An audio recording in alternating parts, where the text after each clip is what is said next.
Channel HS Revolusi Akhlak bagian 9. Dan Ibnu Umar berkata, Rasulullah SAW memegang pundakku kemudian bersabda, jadilah engkau di dunia ini seakan-akan engkau orang asing atau orang yang lewat di jalan. Dan Ibnu Umar berkata, ketika engkau berada di waktu sore, maka janganlah engkau menanti pagi. Dan ketika engkau di waktu pagi, maka janganlah engkau menanti sore. Dan pergunakanlah kesehatanmu untuk sakitmu, dan pergunakanlah hidupmu untuk matimu. Hadis riwayat Bukhari. Assalamualaikum warahmatullahi wabarakatuh. Semoga kita sekalian umat manusia memperoleh kedamaian dan kerukunan antara yang satu dengan yang lain. Seraya memohon perlindungan dan keselamatan serta kesehatan dari Allah Subhanahu wa Ta'ala, Tuhan yang Maha Esa. Amin. Setelah video Revolusi Akhlak bagian 8 yang pada bagian akhirnya menjelaskan tentang akhlak dan adab berkenalan atau memperkenalkan diri kepada orang lain, maka sampailah kita pada konten bagian 9 yang menjelaskan diantaranya tentang akhlak dan adab bertemu teman atau keluarga, serta akhlak dan adab lainnya. Oleh karena konten video ini masih cukup panjang yang harus diuraikan, maka setelah konten bagian 9 ini akan dibuat tambahan berikutnya, yakni bagian 9A, 9B, 9C, 9D, dan 9E. Akhlak dan adab bertemu teman atau keluarga. Apabila kita bertemu teman, sahabat atau keluarga, maka sebaik-baiknya akhlak dan adab yang harus kita biasakan adalah, jika bertemu siapapun yang Anda kenal, berlomba-lombalah untuk menyapa atau menegur lebih dahulu. Berlomba-lombalah dalam memberikan senyuman dan berlomba-lombalah menyodorkan tangan untuk bersalaman, baik kepada yang lebih muda, kepada teman, apalagi terhadap yang lebih tua.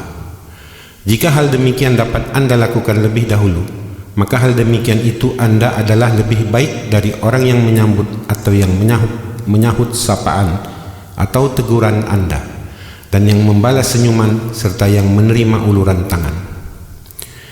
Jika bertemu, biasakanlah untuk tersenyum dan belajarlah beramah tamah. Jangan menunggu ingin ditegur lebih dulu, sehingga bila Anda tidak ditegur, Anda pun berat mulut dan enggan untuk menegur. Jangan simpan penyakit hati. Berikan senyuman dan salaman setiap kali bertemu dan berpisah. Jangan capek dan bosan. Jangan gengsi dan tinggi hati.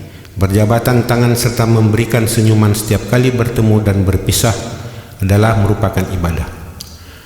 Belajarlah untuk rendah hati dan tinggi budi pekerti. Islam menganjurkan agar berlomba-lomba untuk menegur orang lain terlebih dahulu. Jangan gengsi untuk memulai. Sebagaimana sabda Rasulullah SAW yang artinya, sikap ramah tamah terhadap manusia adalah sedekah. Siapapun diri Anda, maka setiap bertemu dengan siapapun, menegur dengan ramah terlebih dahulu sangat dianjurkan agama. Jangan merasa lebih tua. Jika berpapasan atau bertemu dengan teman atau dengan yang lebih muda, tidak ada salahnya jika Anda yang menegur terlebih dulu siapapun dirimu dan dirinya. Sapalah dengan ramah. Jika ia tidak melihat, maka panggillah dia dengan mengucapkan Assalamualaikum jika ia seorang muslim. Bila ia non-muslim, sampaikan selamat pagi atau selamat siang, sore atau selamat malam. Jangan pernah merasa diri Anda memiliki kelebihan dari orang lain, merasa lebih kaya, lebih pintar, lebih terhormat, lebih terpandang, lebih cantik atau lebih gagah, lebih banyak gelar sarjana, lebih banyak pengetahuan agamanya, lebih tinggi pangkat atau kedudukan atau jabatan, dan lain-lain. Kemudian menjadikan diri Anda sombong dengan memalingkan muka, berpura-pura tidak melihatnya, bahkan berusaha menghindar atau seolah-olah tidak mengetahui. Mau dianya oranglah yang harus menegur terlebih dahulu, karena Anda merasa lebih tua, atau meskipun Anda adalah seorang bupati atau wali kota, atau mungkin juga Anda seorang gubernur, sehingga harus menjaga wibawa dan harga diri. Setiap bertemu dengan orang yang lebih muda di mana saja, apalagi ada hubungan kekeluargaan, tegurlah terlebih dulu. Jangan menunggu. Berikan contoh kepada yang muda karena kasih sayangmu. Bertutur katalah dengan baik dan benar jika karena harus bertutur kata dengan keluarga, meskipun Anda lebih tua atau lebih muda. Maka panggillah ia dengan sebutan tuturan hubungan kekeluargaan secara baik. Misalnya dari hubungan keluarga sepupuan antara Anda dengan anak, adik, atau abangnya dari ayah ibu Anda, atau dengan adik, ayah, atau ibu Anda, serta dengan contoh lain-lainnya. Santunlah dalam berbicara dengan mereka apapun statusnya atau profesinya. Jangan engkau panggil namanya saja, sebutlah ia dengan cara yang sesuai tuturannya. Jangan karena Anda merasa lebih tua atau sebaya, kemudian dengan sesuka hati Anda memanggil atau bercanda dengannya, tanpa menghargai dan menghormatinya lagi.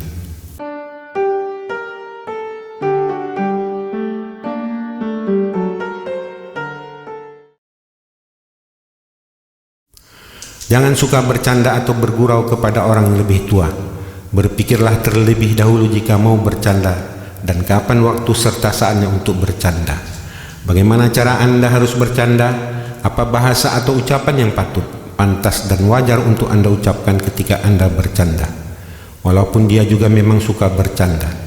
Jangan bercanda pada saat pembicaraan keadaan situasi yang serius.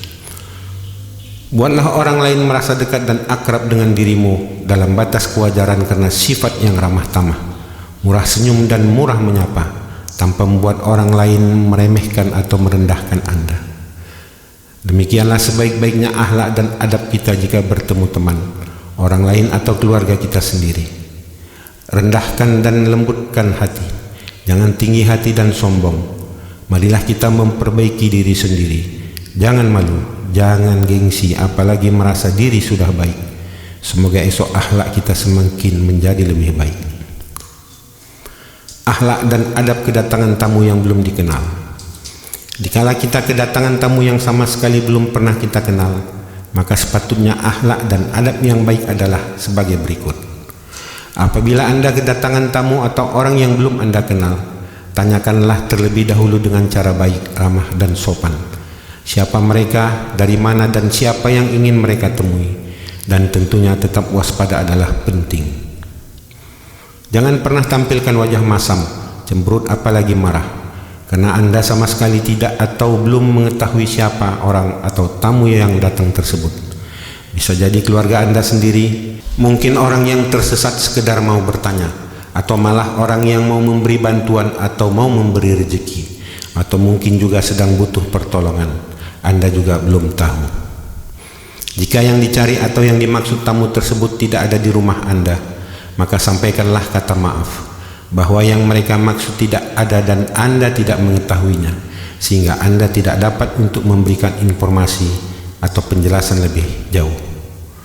Apabila yang ingin mereka temui kebetulan ada, misalnya anak, adik, keponakan atau keluarga yang lain, dan memang tinggal bersama Anda, sebaiknya Anda tidak langsung mengatakan orang yang mereka maksud ada di dalam, dengan pertimbangan banyaknya modus kejahatan.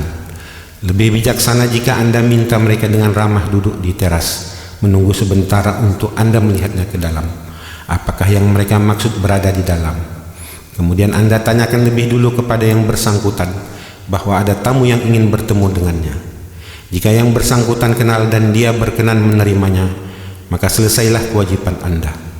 Akan tetapi jika yang bersangkutan tidak mengenal atau tidak ingin ditemui dengan sesuatu alasan, maka sebaiknya Anda sampaikan dengan baik dan sopan bahwa yang dimaksud mereka sedang tidak berada di rumah.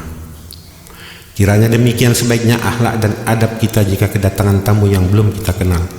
Jangan kita merendahkan atau menganggap rendah orang lain. Layanilah dengan baik, ramah dan sopan. Marilah kita saling menghargai dan menghormati. Siapa tahu kita akan mengalami juga hal seperti mereka. Semoga Allah selalu membimbing dan memudahkan kita dalam segala urusan. Akhlak atau adab menolak permintaan. Sedangkan untuk menolak permintaan, permohonan atau pertolongan dari seseorang, kita juga tidak boleh sembarangan. Apalagi dengan mengucapkan kata-kata kasar yang dapat menyinggung hati dan perasaan orang lain. Sehingga sudah seharus dan selayaknya kita mengedepankan akhlak dan adab yang baik ketika adanya permintaan yang disampaikan oleh orang lain.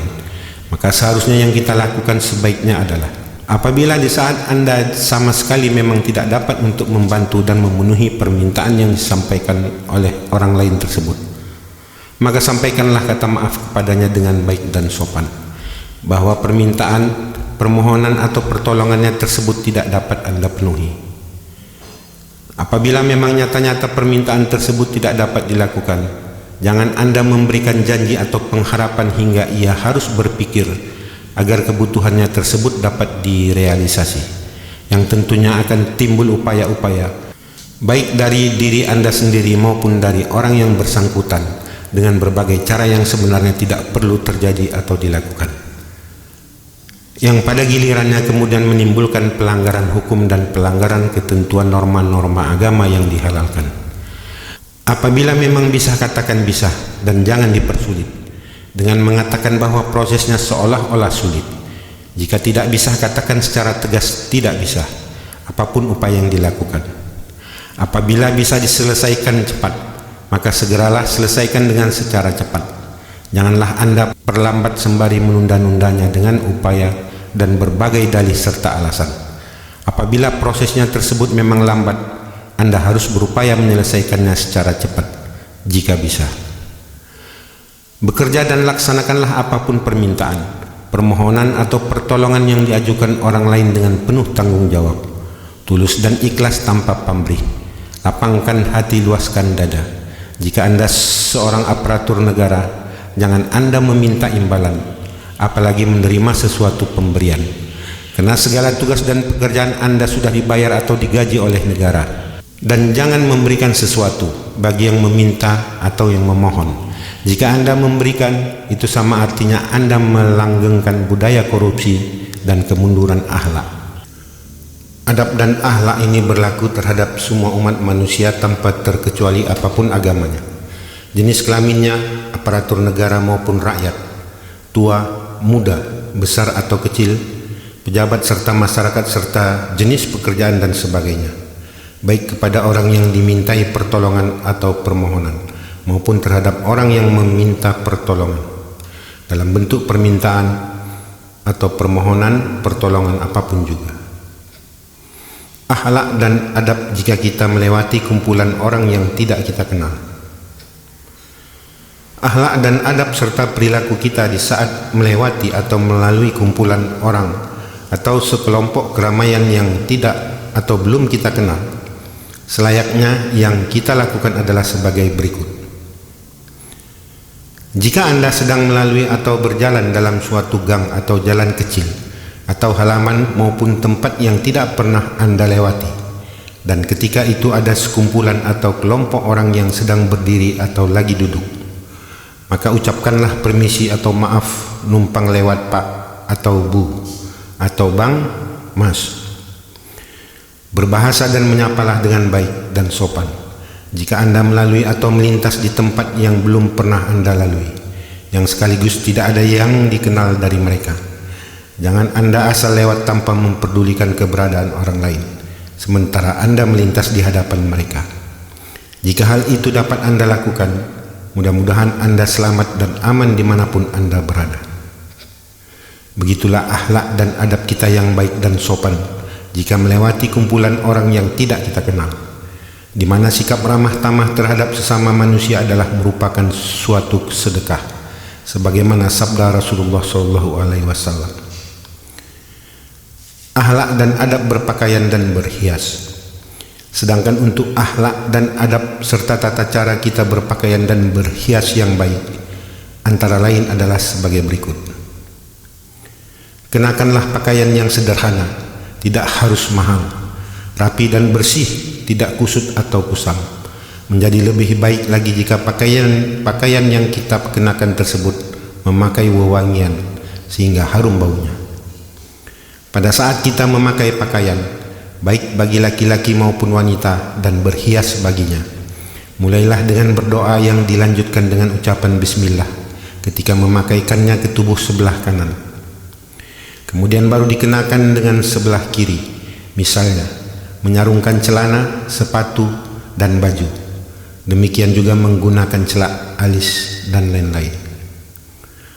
Gunakanlah pakaian yang longgar dan sopan bagi seorang wanita, Jangan gunakan pakaian yang ketat dan transparan sehingga memperlihatkan bentuk dan lekuk tubuh Anda. Jika seorang wanita terpaksa memakai celana panjang yang ketat karena tidak ada celana lain yang longgar, maka Anda harus mengenakan baju atau kemeja yang longgar dan dalamnya hingga menutupi lutut.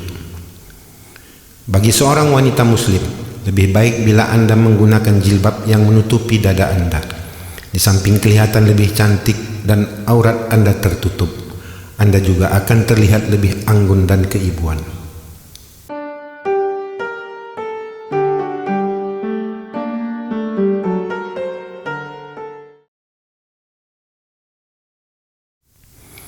Akhlak dan adab terhadap pekerja atau pelayan atau pembantu.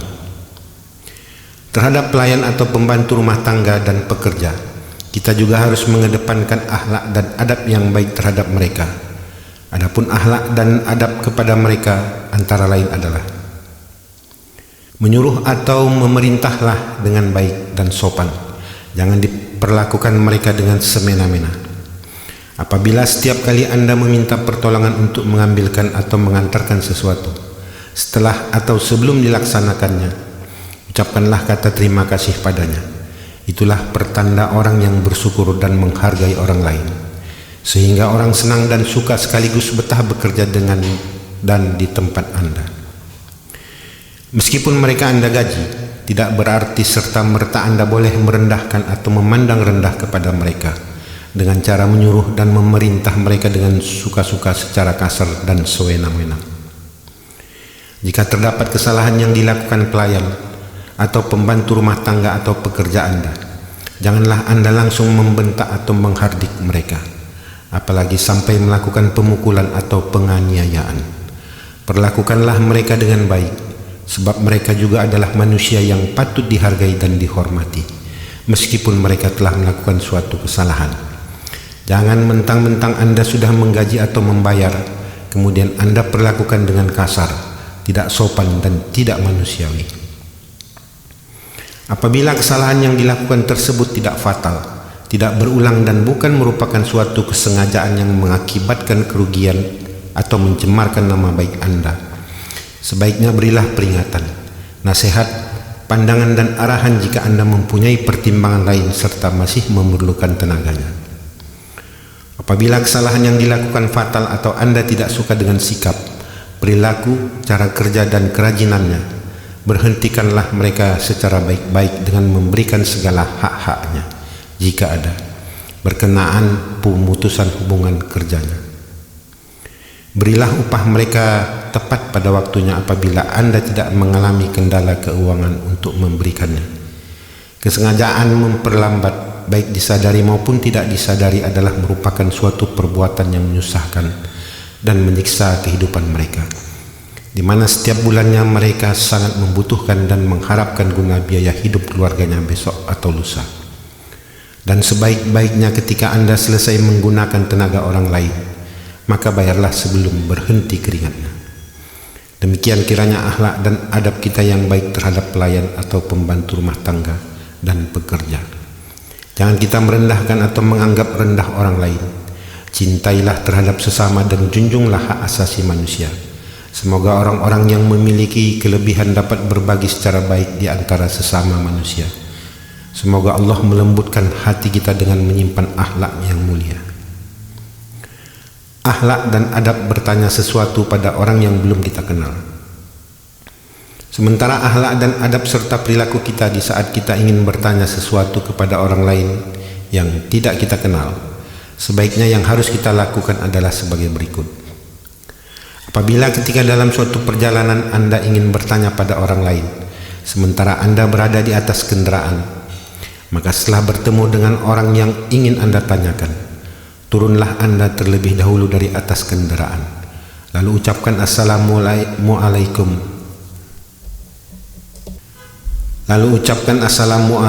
atau selamat pagi, siang atau malam dengan ramah dan sopan. Baru Anda bertanya. Jika Anda tidak dapat turun karena satu dan lain hal, sebelum Anda mengajukan pertanyaan, matikan mesin kendaraan Anda lebih dulu. Sebelumnya ucapkan kata maaf Pak atau Bu, mengganggu sebentar.